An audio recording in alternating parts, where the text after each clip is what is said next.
नमस्ते सर। तो नमस्ते। मेरा पहला क्वेश्चन है कि मैं 2019 से क्रिया योगा प्रैक्टिस कर रही हूँ और रिसेंटली फ्यू मंथ से साउंड ऑफ साइलेंस भी ऑन एंड ऑफ प्रैक्टिसेस होती है मेरी। बट सर ऐसे भी दिन आते हैं कि जब फिजिकल हेल्थ अच्छी नहीं होती है, emotionally things come up, I'm not feeling very healthy and strong. So जो दिन पे प्रैक्टिसेस होती है आई एम वेरी फिट और ऐसा लगता है कि everything is unicorns and rainbows. But फिर नॉन प्रैक्टिस डेज पे I fall back to my old self. So leading up to that, my question is ki how can I go beyond this physical and emotional limitations or drama, uh, and just go beyond and just be centered, be balanced, जैसे आपने अपने videos में कहा है सब चीज moderation balance होनी चाहिए। तो वो बैलेंस नॉन प्रैक्टिस डेज से मैं कैसे ला सकती हूँ? देखिए, पहले तो इसको समझते हैं कि बैलेंस क्या है। बैलेंस जब भी मैं बात करता हूं तो ज़्यादातर लोग क्या समझते हैं कि बैलेंस का मतलब है कि 24/7 आप एक ऐसी स्टेट पे रहोगे जो कि बिल्कुल ही मॉडरेट होगा, सब कुछ पीसफुल होगा, कभी कोई प्रॉब्लम नहीं आएगी, कभी कोई इमोशनल अप्स एंड डाउन्स नहीं होंगे, मूड खराब नहीं होगा। This is what most people think, जबकि ये नहीं है। जब भी मैं मॉडरेशन की बात करता हूँ, मैं क्या कहता हूँ, ये सब चीज़ें होंगी। जब तक आप जिंदा हैं तब तक इमोशनल लेवल पर भी, थॉट्स के लेवल पर भी और फिजिकली भी हर तरह की प्रॉब्लम्स चलती ही रहेंगी। ऐसा कभी नहीं होगा कि ये प्रॉब्लम्स कभी भी खत्म होने वाली है। बिल्कुल ऐसा है, जिसका जो काम है वो वही तो करेगा। तो बॉडी का काम क्या है? बॉडी का काम है कभी बीमार हो जाती है, कभी ठीक हो जाती है। तो ऐसे ही है। ऐसे इमोशंस का है, कभी इमोशनली हम बहुत एक्साइटेड हो जाते हैं, खुश हो जाते हैं, कभी थोड़ा सा परेशान हो जाते हैं। तो मॉडरेशन का मतलब क्या है कि अननेसेसरी दोनों में से किसी भी स्टेट को ज्यादा इंपॉर्टेंस नहीं देना है, आगे बढ़ जाना है। जैसे अगर हेल्थ खराब हुई तो समझना है कि हेल्थ क्यों खराब हुई। क्या हमने कुछ गलत खाया, गलत पिया, या हमने एक्सरसाइज नहीं करते हैं, या हमारा लाइफस्टाइल खराब है, जो भी है उसको एज अ साइन पोस्ट देखना है। उस प्रॉब्लम की जड़ तक जाना है, उस प्रॉब्लम को सॉल्व करना है और आगे बढ़ जाना है। ज्यादा सोचना नहीं है। और हेल्थ बहुत ज्यादा अच्छी हो जाए तो बहुत खुश नहीं होना है। ऐसे ही इमोशनली कभी क्या होगा, कभी बहुत अच्छा कोई, जैसे आपने बोला कि आप मेडिटेशन करते हैं, तो कभी कोई मेडिटेशन करते करते आपको कोई बहुत अच्छा एक्सपीरियंस हो गया, जिसको भी आप ठप्पा लगा रहे हो, खुद आप कह रहे हो कि ये अच्छा है। और जिस दिन वो एक्सपीरियंस नहीं हुआ, आप कह रहे हो नहीं, ये इस दिन अब मेडिटेशन में मजा नहीं आया, वो अच्छा नहीं हुआ। राइट, ऐसे ही होता है ना। मेडिटेशन में या भी डेज होते हैं, कुछ दिन होते हैं जो बहुत अच्छे होते हैं, कुछ दिन बहुत बुरे होते हैं। तो दोनों इंपॉर्टेंट नहीं है, क्योंकि ऐसे ही होता है। जिस दिन मेडिटेशन का जो अल्टीमेट गोल है वो अचीव हो गया, उस दिन मेडिटेशन करना छूट जाएगा। फिर 24/7 आप मेडिटेशन में रहोगे, फिर ध्यान करोगे नहीं, ध्यान दोगे। जैसे अगर मैं अपनी बात करूं तो मेरे को पता नहीं कितना टाइम हो गया मैंने कोई मेडिटेशन नहीं करी है। I don't meditate, I am always in meditation. क्योंकि व्हाट इज मेडिटेशन? ध्यान देना छोटी छोटी चीजों पर लाइफ में। अभी जो बात मैं आपको कह रहा हूं, this is the reality of life, के लाइफ में कुछ भी स्टेबल नहीं है, सब कुछ ऊपर नीचे चलता रहता है। तो ये समझ या लेना इज मॉडरेशन। दूसरा, ये जो एक्सपीरियंसेस होते हैं मेडिटेशन के टाइम पे, वो चाहे कोई भी एक्सपीरियंसेस हो, किसी भी लेवल के हो, मैं बस इतना कह सकता हूं कि मैं कभी भी बात नहीं करता हूं अपने एक्सपीरियंसेस के बारे में कि मेरे को क्या क्या एक्सपीरियंसेस हुए हैं। बट जहां तक भी आप सोच सकते हो, जो भी सोच सकते हो या जो भी आपने पढ़ा है, वो सब एक्सपीरियंसेस मेरे को हो चुके हैं। बट मैं कभी भी उसके बारे में बात नहीं करता हूं, क्योंकि वो इंपॉर्टेंट नहीं है। वो सब आते हैं एक्सपीरियंस और चले जाते हैं। तो लाइफ में ये समझो कि क्या है जो आया और गया, और क्या है जो ना आया ना गया, जो हमेशा है, जो था है और रहेगा। और सर क्या उसी जो, की तलाश में हूँ। राइट, उसी की तलाश में हो। तो क्या जो आता जाता रहता है वो आप हो, यानी थॉट्स, फीलिंग्स, इमोशंस, या गुड हेल्थ, बैड हेल्थ, या जो इन सबको एक्सपीरियंस कर रहा है या कर रही है। इनफैक्ट वहां पर ना कर रहा है ना कर रही है, वो तो कॉन्शियसनेस है, वो आप हो। अगर वो आप हो तो आपकी आइडेंटिफिकेशन सही जगह पर है। अब आप एक मॉडरेट लाइफ जी सकते हो। अब कुछ भी चलता रहे अंदर, क्या फर्क पड़ता है? अच्छे इमोशंस आ जाए, बुरे आ जाए, क्या फर्क पड़ता है? मेडिटेशन में कोई एक्सपीरियंस हो जाए ना होए, उससे क्या फर्क पड़ता है? How does it matter? The real goal of meditation is to understand कि ये सब एक्सपीरियंसेस किस में आ रहे हैं और किस में जा रहे हैं। जिस साउंड ऑफ साइलेंस को आप एक एक्सपीरियंस समझ रहे हो, वो कोई एक्सपीरियंस नहीं है, वो हमेशा रहती है। तो उसको बारीकी से ऑब्जर्व करो और अपने आप से क्वेश्चन पूछो, हु एम आई, तब शायद कुछ आंसर्स अंदर से निकल करके आएंगे। कोई और question? Yes sir, second question is कि मेरी प्रैक्टिसेस जैसे मैं रेगुलरली करती हूँ, कभी कभार इंटेंस हो जाती है, तो लगता है बहुत बार कि लोगों के साथ जो कॉन्वर्जेशंस मैं करती हूँ या जो बातें मैं सुनती हूँ फिजूल लगती है। ऐसा लगता है कि कोई अपनी फ्रस्ट्रेशन निकाल रहा है, बता रहा है, कोई अपनी खुद की तारीफ कर रहा है। ऐसा लगता है कि मैं सामने वाले को समझ नहीं पा रही हूँ या सामने वाला मुझे नहीं समझ पा रहा। तो how do I cultivate those deep relationships with people? देखो, हर एक से तो हमारी एक डीप रिलेशनशिप नहीं हो सकती, बट कुछ लोग तो लाइफ में ऐसे होते हैं ना जिनके साथ में हमारी एक डीप रिलेशनशिप हो सकती है, एक अच्छी रिलेशनशिप हो सकती है। अच्छी रिलेशनशिप का मतलब ये नहीं है कि वो हमको समझे। अच्छी रिलेशनशिप का मतलब ये है कि हम उसको समझे और उससे उसके लेवल पर आकर के ही बात करें। तो हमारी रिलेशनशिप सबके साथ अच्छी हो सकती है। अब फॉर एग्जाम्पल कोई पर्सन है, उसका मेडिटेशन में कोई इंटरेस्ट नहीं है। अब आप उससे मेडिटेशन के बारे में बात करेंगे तो वो कहेंगे क्यों बकवास कर रहे हो। तो गलती किसकी है, उसकी या आपकी? जैसे आपने कभी नोट किया होगा कि मेरे जो सेशंस होते हैं, मेरे दो अलग अलग चैनल है। एक स्पिरिचुअलिटी वाला चैनल है, एक मेन चैनल है। तो डिपेंडिंग अपॉन कि मेरे से कौन क्या क्वेश्चन पूछ रहा है या पूछ रही है, उसके अकॉर्डिंग मैं उसी लेवल पे आंसर करता हूं। तो इस तरह से जब हम समझने लग जाते हैं तो हमारी किसी से भी अच्छी रिलेशनशिप बन जाती है। जैसे मैं अगर कभी कहीं गया हूं और कोई, मान लो मुंबई गया हूं, बैंगलोर गया हूं किसी काम से, वटेवर, तो वहां पे टैक्सी में हूं, मेरी टैक्सी ड्राइवर्स के साथ में बड़ी अच्छी दोस्ती हो जाती है। बहुत लंबी लंबी बात चलती रहती है। मान लो 2 घंटे का रास्ता है तो 2 घंटे तक बातें हो रही है, just to understand their psyche. This is real relationship, जहां पे आप सामने वाले को समझ रहे हो, उसको समझाना नहीं है। ठीक है, तो इससे क्या होता है, जब ये हमारी अंडरस्टैंडिंग ठीक हो जाती है, तब हमारे अंदर से जो अर्ज है किसी को भी बदलने की, वो पूरी तरह से निकल जाती है। जैसे ज्यादातर आपने देखा होगा जो सो कॉल्ड स्पिरिचुअल गुरुज होते हैं, उन सबका क्या मोटिव होता है, आपको कुछ सिखाना, आपको कुछ बताना, आपको बदलना, आपको बताना कि ये प्रैक्टिसेस करो, ये करो, वो करो, ये करो, वो करो। अच्छा, ये करने से क्या होगा, आप उनसे पूछो, ये करने से ना एक दिन ये हो जाएगा। अच्छा, उससे क्या होगा? उससे क्या होगा? उससे आपको बहुत अच्छा लगेगा। आपको बहुत अच्छा लग रहा है क्या? देखो उनको बारीकी से ऑब्जर्व करो, उनकी लाइफ को।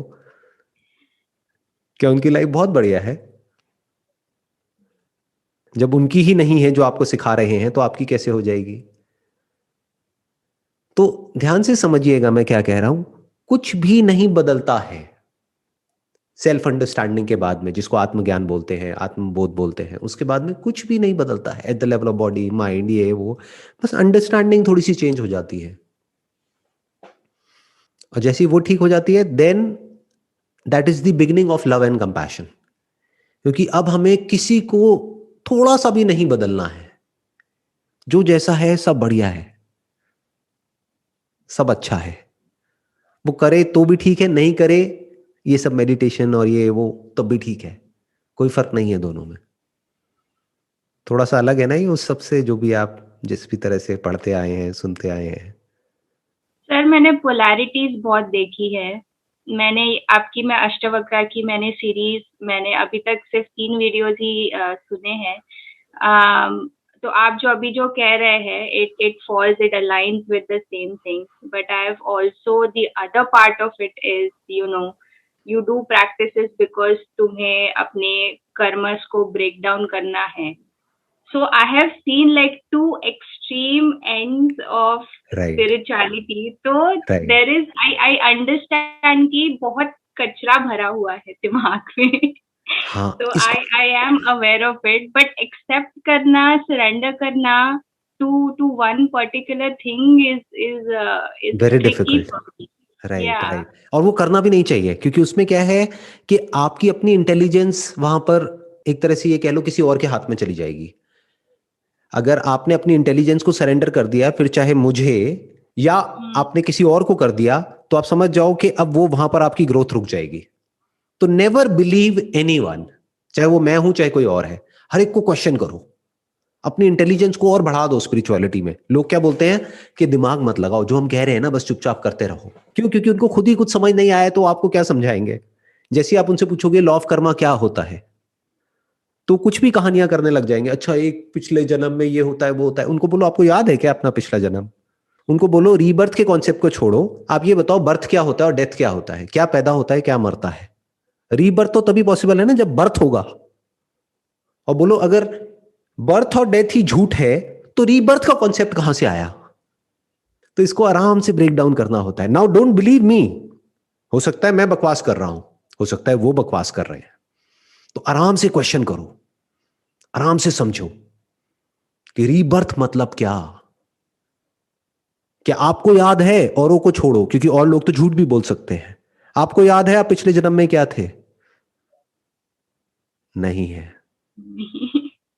ठीक है, ये एक एस्पेक्ट हो गया।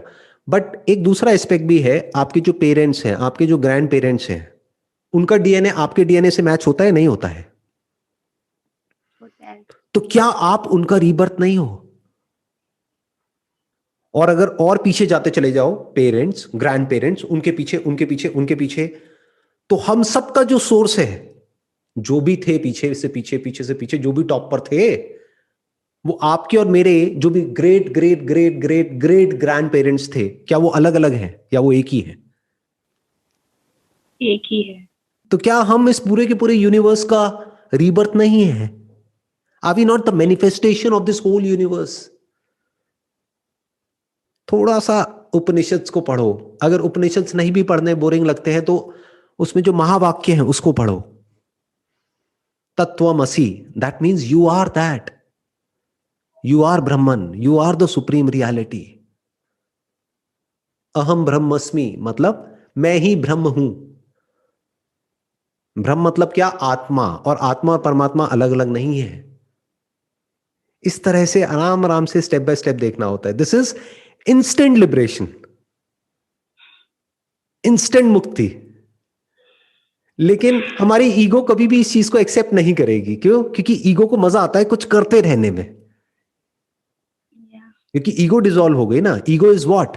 A separate identity. मुझे ऐसा लगता है कि मैं अलग हूं, ये यूनिवर्स अलग है, भगवान अलग है, और लोग अलग हैं, सब कुछ अलग अलग है।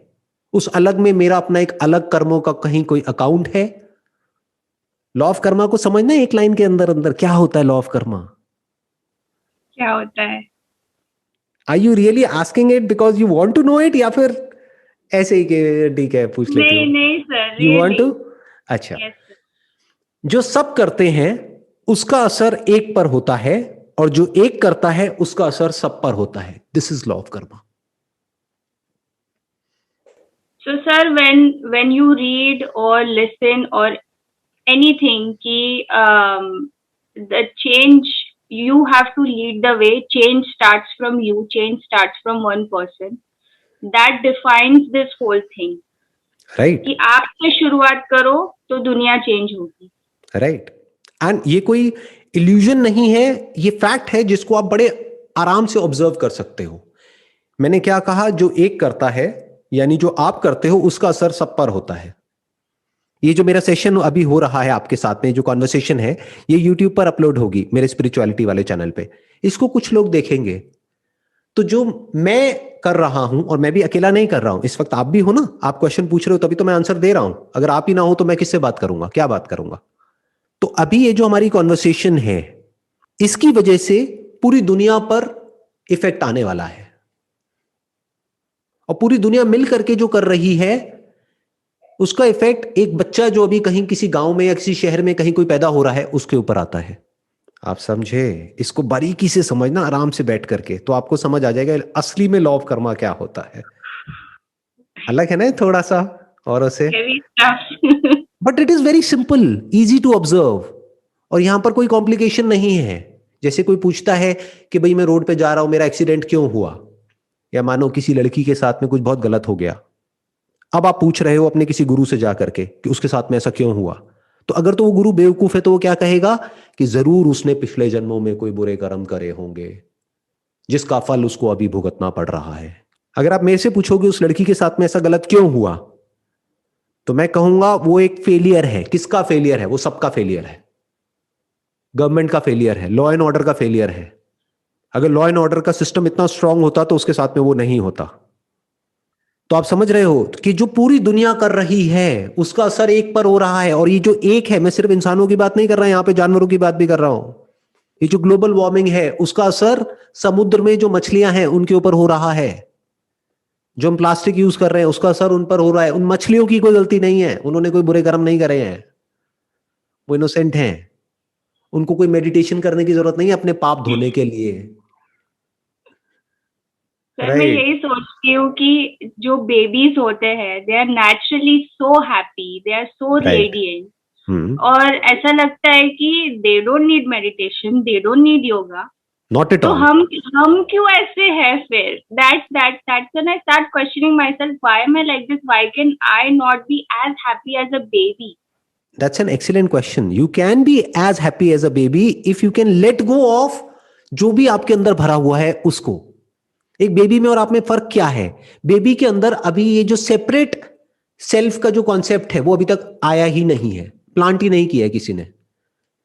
एक छोटा सा बेबी जो अभी पैदा हुआ है, मान लो 1 साल का है, उससे पूछो कौन हो तुम, वो देखता रहेगा, वो कुछ समझेगा ही नहीं। तो वो खुश है। वो अभी पूरे यूनिवर्स के साथ में एक है। तो अलग कब होता है? जब उसको सिखाया जाता है तेरा ये नाम है। मान लो लड़की है तो उसका नाम है पिंकी, लड़का है तो मान लो नाम है पप्पू। तो उसको ये माइंड में डाला जाता है कि तू पप्पू है, तू पिंकी है। फिर उसके दिमाग में ये कॉन्सेप्ट्स बनने शुरू हो जाते हैं, फिर उसके साथ में सब कुछ जुड़ जाता है। इस तरह से स्टेप बाय स्टेप करके देखना होता है। जब आप देखने लग जाते हो तो then you become more like a laughing Buddha, कि जहां पे आप बैठे बैठे बस देख करके दुनिया को हंसते रहते हो। फिर आप किसी को भी जज नहीं करते हो, ना खुद को ना औरों को, क्योंकि कहीं कोई फर्क है ही नहीं। ब्रेन के लेवल पर सबके साथ जो होता है वो ही होता है। ये अलग अलग दो तरह की रेस चल रही है। एक मटेरियलिस्टिक दुनिया में रेस चल रही है, कुछ अचीव करने की, कुछ इकट्ठा करने की, कुछ पाने की। ऐसी एक स्पिरिचुअलिटी की दुनिया में एक रेस चल रही है, कुछ इकट्ठा करने की, कुछ पाने की, कुछ अचीव करने की। मेरे को ये एक्सपीरियंस हो गया, मेरे को वो एक्सपीरियंस हो गया। इससे होता क्या है कि जो गुरु है और जो शिष्य है उसके बीच में एक बहुत बड़ी लाइन बन जाती है कि मैं गुरु हूं। क्यों? क्योंकि मेरे पास में ये सब एक्सपीरियंसेस है। बिल्कुल जैसा इस दुनिया में होता है कि मैं अमीर हूं। क्यों? क्योंकि मेरे पास में बहुत पैसा है। तू गरीब है, तेरे पास में पैसा नहीं है। सेम ऐसे ही स्पिरिचुअलिटी की दुनिया में होता है। मैं एक गुरु हूं। क्यों? क्योंकि मेरे को ये सब एक्सपीरियंसेस हुए हैं। अच्छा गुरु जी मेरे को कैसे होंगे? तुम भी ये सब करो, तुम्हें भी एक दिन हो जाएंगे। गुरु भी नकली, शिष्य भी नकली। रियलिटी क्या है? कुछ करने की जरूरत नहीं है। पूर्ण पूर्णमिदम, ये सुना है आपने मंत्र? पूर्ण में से पूर्ण निकलता है और पूर्ण पूर्ण में चला जाता है और पूर्ण ही बचा रह जाता है। इन्फिनिट में ये फाइनाइट का कॉन्सेप्ट पॉसिबल ही नहीं है। इन्फिनिट में से कुछ भी निकाल लो, एंड में इन्फिनिट ही बचा रह जाता है। और जिसको निकाला है वो भी इन्फिनिट है, और जब वो वापस चला जाएगा तो वो भी इन्फिनिट है। कहीं कोई डिवीजन है ही नहीं। आप में और आपके गुरु में कोई फर्क है ही नहीं। आप में और मुझ में कोई फर्क है ही नहीं। बस मैं इस बात को समझ पा रहा हूं, आप अभी समझ नहीं रहे हो। समझ लो, अभी समझ लो 1 मिनट में। क्यों 1-2 साल बाद, 10 साल बाद समझना है? कभी ना कभी तो समझना ही पड़ेगा। अभी समझ लो 1 मिनट में कि सब कुछ एक ही है। उसके बाद जो करना है करो प्लेफुली। काम करना है काम करो, रिलेशनशिप में जाना है वहां जाओ, शादी करनी है, मेडिटेशन करनी है करो, नहीं करनी मत करो। कुछ पढ़ना है पढ़ो, नहीं पढ़ना मत पढ़ो। सिंपल है। इसको फ्रीडम बोलते हैं, instant That was freedom. what going on in my head. That is actual freedom. Right. Yeah. Because अगर कहीं भी आपको ये गलत फहमी है ना कि कुछ भी करने के बाद में एक दिन ऐसा आएगा जब मैं फ्री हो जाऊंगी, तो basically you are linking your freedom to a state और एन एक्सपीरियंस। और आप चाहे कुछ भी कर लो, कोई भी स्टेट, कोई भी एक्सपीरियंस कभी भी बनी नहीं रह सकती है। अगर आप आज इस मोमेंट में फ्री नहीं हो पाए तो कल आप फ्री हो ही नहीं पाओगे, क्योंकि कल कभी आएगा ही नहीं। कल भी आज होगा। अगर आपको कोई एक्सपीरियंस हो भी गया तब भी आप जा करके कहीं कोई और बुक पढ़ोगे, वहां पे कुछ और लिखा होगा कि नहीं नहीं नहीं नहीं, इससे कुछ नहीं होता, अभी तो इसके आगे की और बहुत सारी स्टेजेस हैं। कौन सी स्टेजेस हैं? किसने बनाई है ये स्टेजेस? ये सब इस दिमाग की उपज है। सिर्फ दो ही चीजें हैं, एक है experience of the sound of silence, दूसरा है realization of the fact that you are the sound of silence. That means you are everywhere, you are everything, you are in everything and everything is in you. That is the ultimate reality.